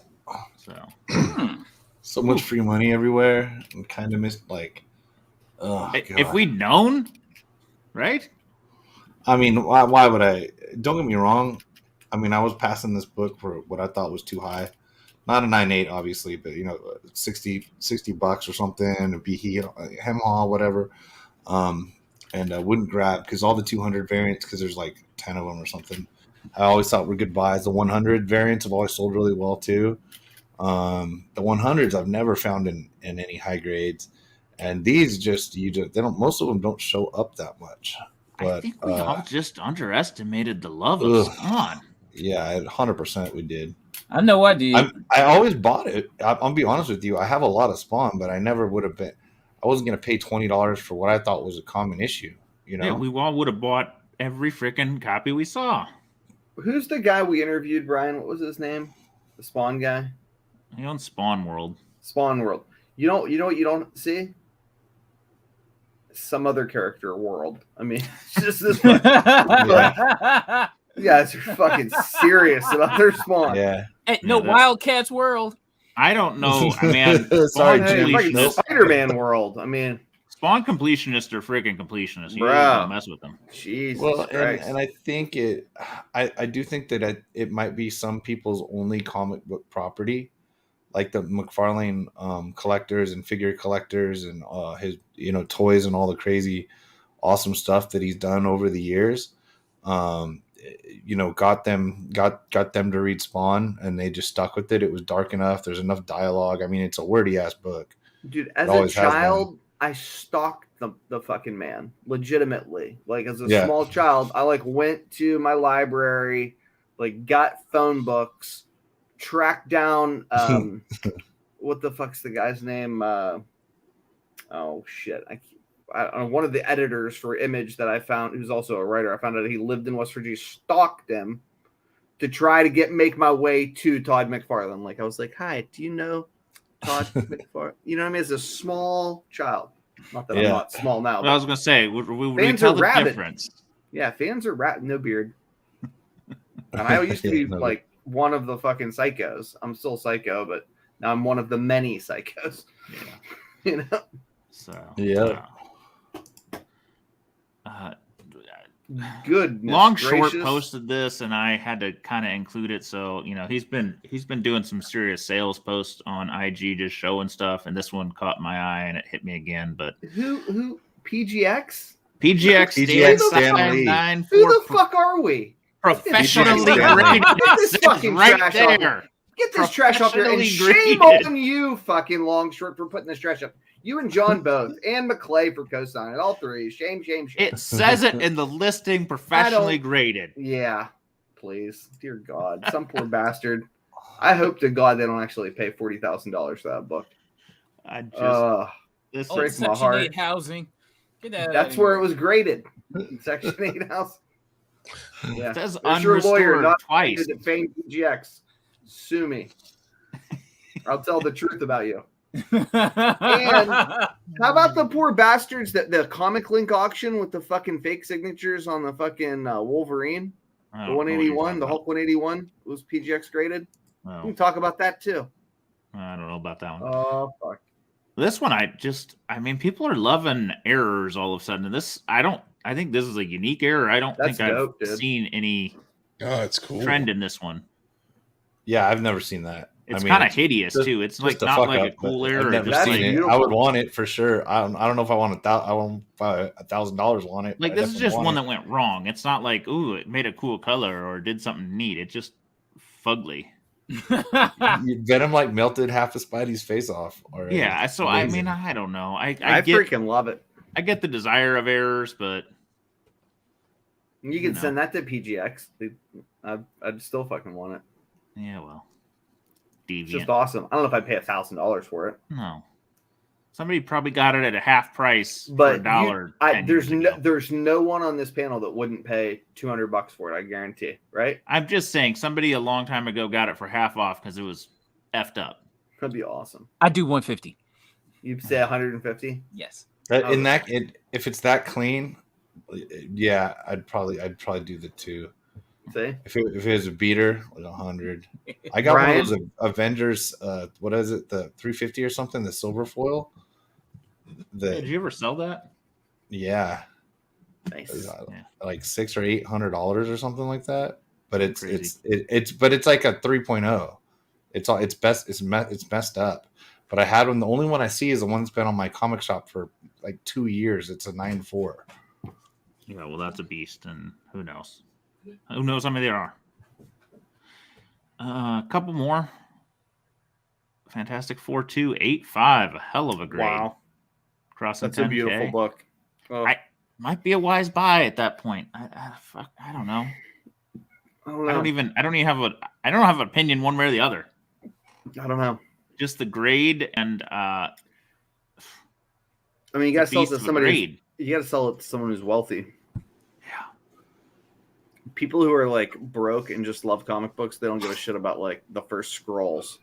No. Like that are you know what I mean? That are crazy and like I'll spend $10K on a book. Like I don't have $10K to spend, but I'll spend $10K on a book. They don't buy the first scrolls. Who knows what happens shortly though? Yeah. I don't know. I hope you're right for the buyer. I didn't buy it. Or I hope they're independently wealthy. I'm not buying it either way, so cool. Really? You just said you're like, this might be a good buy. But I'm not buying it. Oh fuck! It's a good buy for somebody else. Somebody might be making an interesting play because I don't know how many there are that high grade. Shit. Yeah, I don't know. Can't be many. Yeah, I don't think so. 2 more. Classic X-Men for you. 350 for a 9.8. It's a book I wouldn't have thought twice about a few years ago. Yeah, but get your giant size kind of fix for. who did that 100th cover? place now. Oh, Art Adams. Is that Adams? I think that's a win, right? Yeah. Now that's a book you could find in pretty good shape somewhere if you're Well, looking. yeah, and don't you think like Art Adams, X-Men, 9/8, White? I think that book's got room to grow. You watch. Yeah. We'll see. I didn't used to buy you, but now I'm starting to buy your theory on that run, so I'm starting to buy you. Sorry. And then this one is Make you lose money. I apologize. Holy shit. Yeah, one keeps popping up every 3-4 months a copy. I never notice it till it freaking sells because I'm not looking for it. But man, over $1,000 now for this STC exclusive. I love it. Wow. I love it. The Flag of Turkey variant, right? Well, Who's that Sailor on? Moon is I mean, people are crazy about that stuff, and their collectors are rabid, and this is so rare. We've actually had viewers reach out to us to talk about this book and how they have one guy's like, my brother collects nothing but Sailor Moon stuff, and he's been looking for this book forever. Another guy's like, my brother owns the only 2 9.8, so maybe he sold Jesus. this one. Yeah. Well, so that might have been a deal. Yeah. Yeah, just trying to find the regular cover of Sailor Moon #1. That's a bitch. It's tough. Yeah. Yeah. Yeah, so All right, that's all I got. Not Good bad. stuff, dude. Not bad. Good stuff. Well, let's see here. Anybody got any pickups? Oh, I got pickups. I do too. I even made a trade that you guys can evaluate and tell me whether or not I did well. All right. I have to bounce, so I will catch you Bye, guys buddy. later. We'll miss you. Go That ahead, is- Carter. All right, dude. Yeah. Boom. Oh, you yeah, guys- dude. Yeah, if Look you at guys that. remember, I made the comment about J.G. Jones making this brother's hair just so wavy. And we got an autograph from J.G. Jones to Carter. Glad to get the barber seal of approval. So thank you, Nico, for that. He gave this That to was me. Brian handed off to me and delivered to you. It was the relay. I Yeah. appreciate that. Thank you, Brian. Okay. Hold on, you guys. Sorry, that's Drew at Wanted Comics. Shout out Drew at Wanted Comics. And Drew at Wanted Comics too. Thank you. You can still buy that book at wantedcomics.com. Yep. Nice. All right. So I found this for $10. This is a Wolverine #12. This book doesn't go for anything. I just like the cover. It's I believe this is a 1 in 25. Again, really, really love this cover. This is from a show from a while ago. Robbie Reyes, Ghost Rider #1, Treadmore variant. I got this for $10. I think this book can go for like 200. So I'm like, okay, I'll pick it up. Why not? That's gorgeous, dude. Yeah, I didn't even know that it existed. And I love this cover. Guardians of the Galaxy #18. Alex Ross cover. And I got this, I believe, for $20. Nice. So I'm like, okay, sweet. Okay, now this is the book I'm the most excited about. So we have Western Comics #30, and I had shown Nico this. So we have I believe this is the first appearance of the green-haired killer, and I'm gonna say this is an ancestor of the Joker. And if I ever become a writer at DC, I'm going to do my best to incorporate him in a Joker origin story. Yeah, I'm retconning the shit out of this. This is Cates, awesome. where you at? So Right? right now, let's clear the internet of that book because there's definitely lots out there, right? Okay, now I made a video Sunday morning, and there were, I think, 2 copies available online, and they're gone. Gosh, They're They're gone. gone. All the cheap copies are gone. So if you can try to hunt this down, do your damnedest to try to find Western number is it? Comics Western Comics number 30. This is from 1951. Oh boy. Here we The go. green-haired The game's killer. on. Oh, yeah. Oh, and speaking of T'Challa's son, if you want a good first cover appearance, here's Avengers number 2, second print, and there he is, right there. All right. Well, that's cool. What you did there? All right, and I believe that is it. Clutch, you got any pickups? I actually a lot of Magic stuff in the past 2 weeks. Magic the Gathering. I collect cards too. Is a big thing. I got some really neat, I don't know, a bunch of different crimps and misprints because that's a pretty big part of the community is misprinted cards. So, yeah, I was pretty stoked. My brother gave me a couple cool ones for my birthday as well. So that was kind of happy belated birthday. Yeah, Thank you, guys. Yeah, yeah, Finally hit 30 on here. Yeah, heard you finally Yeah. hit 30. I understand. yeah, That is plus the best of- 15 on that one, but we're good. yeah. We're all in that same range. 30, 31, 30. 30, 29. 29. Carter's Yeah. 29. Yeah. 19. Sean, you got any? Yeah. I was kind of looking through this stuff right now. So technically this isn't mine. I showed earlier I did get the Invincible books from Whatnot, so thank you very much. But my buddy, I don't know how I'm gonna show this shit. So I'm actually in my garage the other day. Is that Bo Jackson on your hat? Oh, it's Tecmo Bo. So I do have this hat. Yeah, look at that. I got That's it. nice. Oh, shit. Yeah, that's dope. He pulled a me.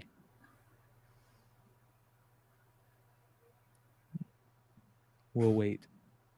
It's a great hat. Now unmute yourself. Yeah, it does it automatically. Okay, can you hear me? Yep. Yeah. Yep. Okay. I can't hear myself.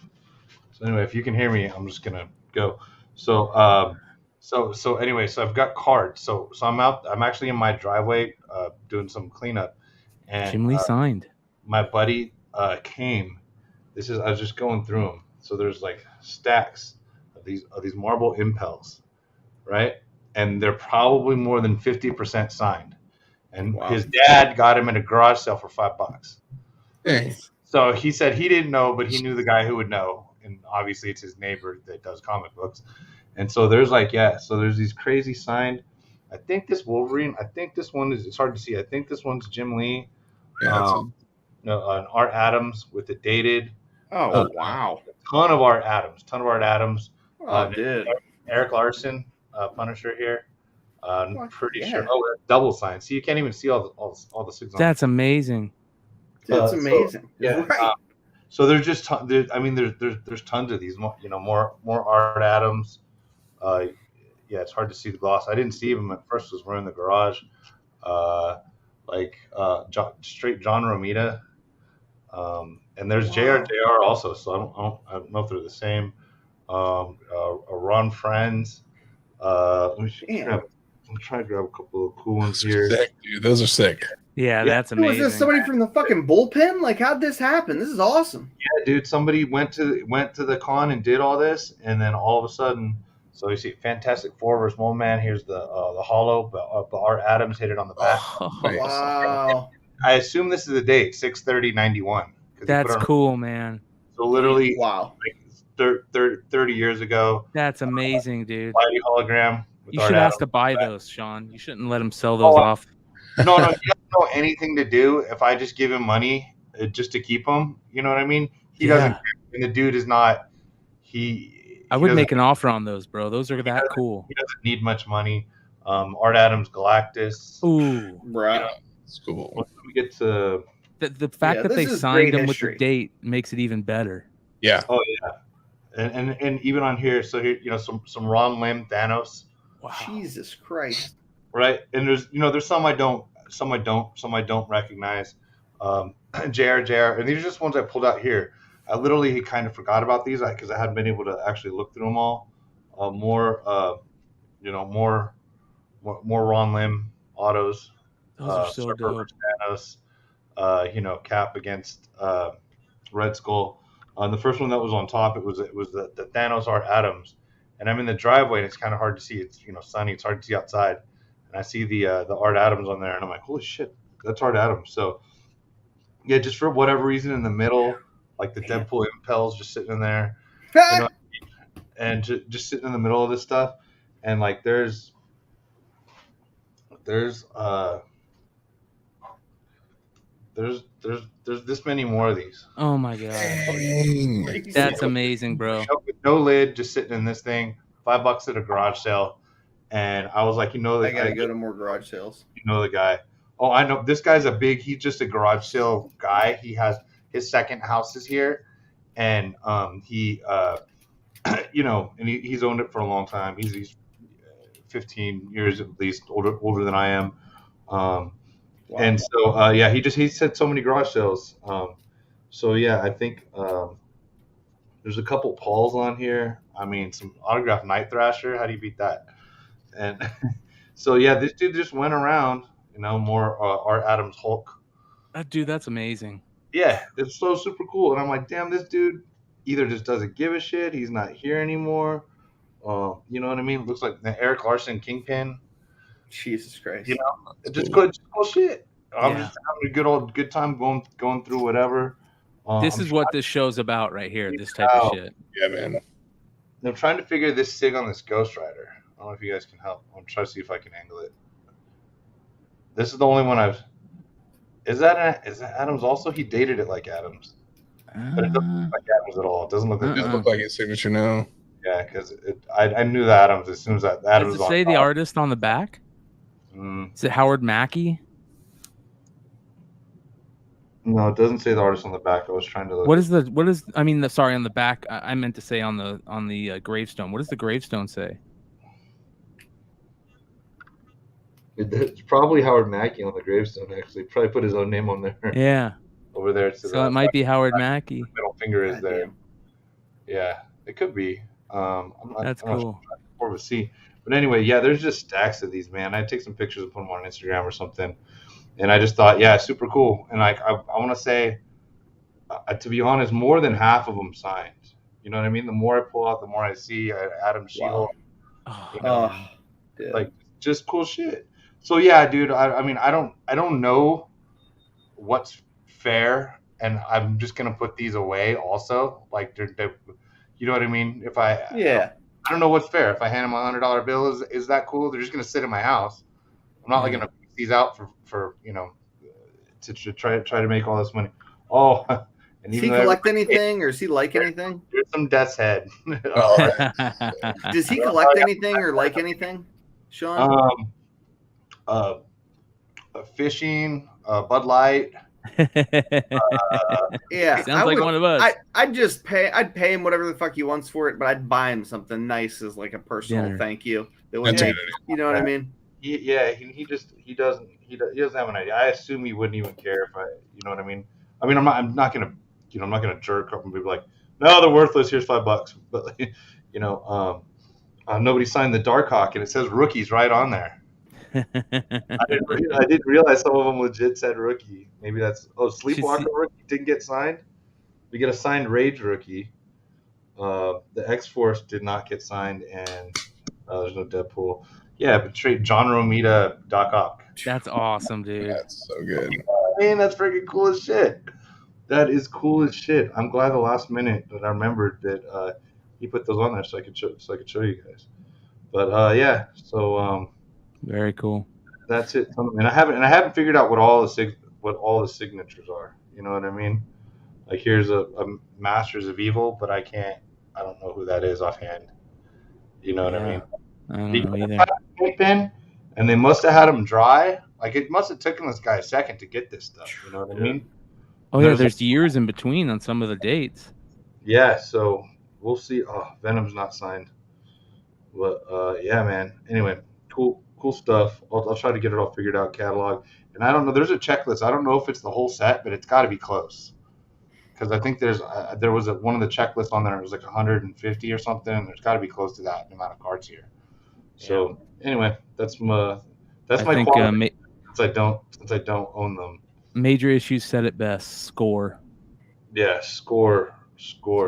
Captain America's Shield, right? With Ron Lim, JR, Daredevil's Billy Club.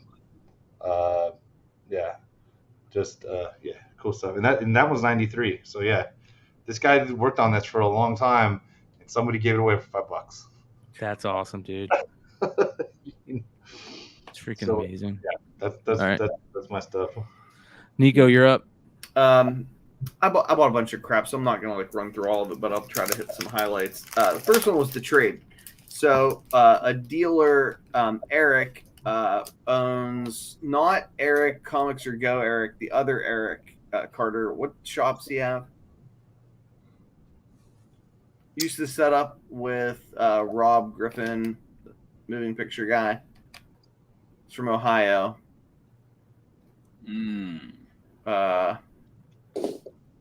Watchtower. Yeah. So he always breaks my balls because he's like, you never fucking buy anything from me, which is true. He knows what he's doing. I tend to buy things from people who have no idea what they're doing. Hate me for it. But anyway, I felt he's like, it's kind of a tough show. I was like, went over, bought something stupid from him. And then my buddy who was there with me was like, dude, do you trade anybody any of those books? Sell any of those books? I'm like, I don't even fucking show anybody any of these books that I had here because usually there's just a handful of dealers that I'll show like high-end stuff to. But I actually had brought some cheap like modern things too. So like a Vengeance 198. I traded a Vengeance 1 A cover 98 for these two books. First Super Scroll. And First Wrong Tide. I had to throw in a couple $100 cash. You guys think I did a good deal? Sounds like it. Yeah. That's what I thought. I was like, this is insane. Are you kidding me? No brainer. Yeah. But you can still find that in America. Yeah, I paid $1 for it, right? I was like, who cares? Anyway, so I'm just gonna run through this stuff as fast as I can, right? Second print. I buy those every time I can see them. How much was that? Print. Which one? The second print. This? Oh, no. It was like $25. Beautiful. Yeah, I was like all day, and it was like I wanted $50 for the first print. I was like, he's like, that's the second print. I was like, oh gosh darn it, okay, I'll take it. Anyway, I paid like nothing for this, like $25, $100 all day. Overpaid for this, paid $80 for it, but I think it's a 9.8, tough 9.8. I like it better than the A cover. $100.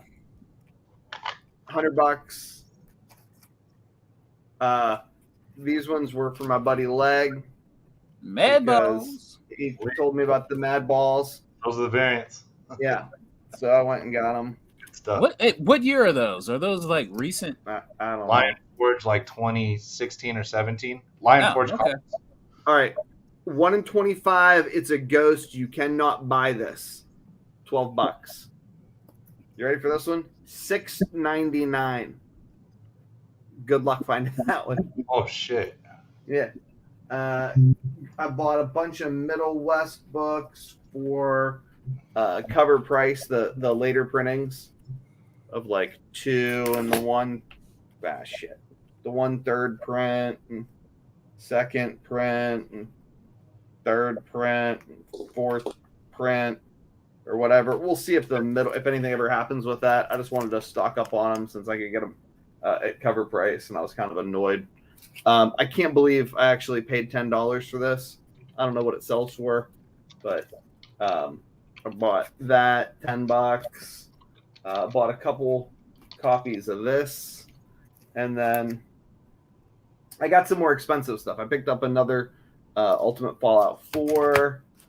Picked up one of these. How much? Up one of these for which one? All three. I bought like a big stack of stuff for like. God, what the fuck did I pay?